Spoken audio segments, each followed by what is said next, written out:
Bonjour à tous, la tendance est en léger recul ce matin à la Bourse de Paris. Après l'espoir de relance des différentes économies mondiales tirées par l'économie américaine, les investisseurs craignent à présent que celle-ci ne s'accompagne d'un retour de l'inflation. Des craintes qui se manifestent notamment par une hausse des rendements obligataires. L'emprunt d'État américain à 10 ans grimpe encore pour atteindre 1,31% aujourd'hui, tandis que le rendement à 30 ans atteint lui 2,08%. Une tendance qui pourrait limiter les prises d'initiative sur les marchés actions au profit d'autres actifs comme les obligations.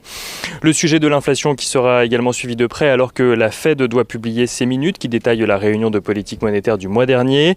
Les investisseurs seront notamment attentifs aux prises de position au sein même de la Fed sur le sujet afin de comprendre le rapport de force qui s'y joue. Pour rappel, lors de la dernière réunion de politique monétaire, son président Jérôme Powell avait maintenu sa politique inchangée, estimant que le chemin était encore long avant une reprise économique complète.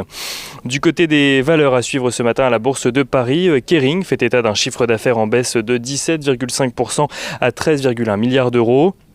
Son bénéfice opérationnel courant s'élève à 3,13 milliards d'euros. Sa marque la plus emblématique, Gucci, a vu de son côté ses ventes reculer de 13,5% au quatrième trimestre 2020, venant s'ajouter au recul d'un peu plus de 12% à l'automne.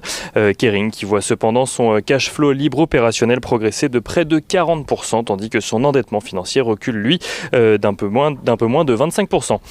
M6 annonce de son côté avoir plutôt bien résisté à la crise en 2020, malgré un recul de son chiffre d'affaires d'un peu plus de 12%.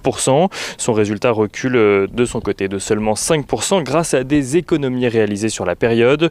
Pour 2021, le groupe ne souhaite pas faire de prévisions pour le moment en raison du contexte incertain en lien avec la pandémie.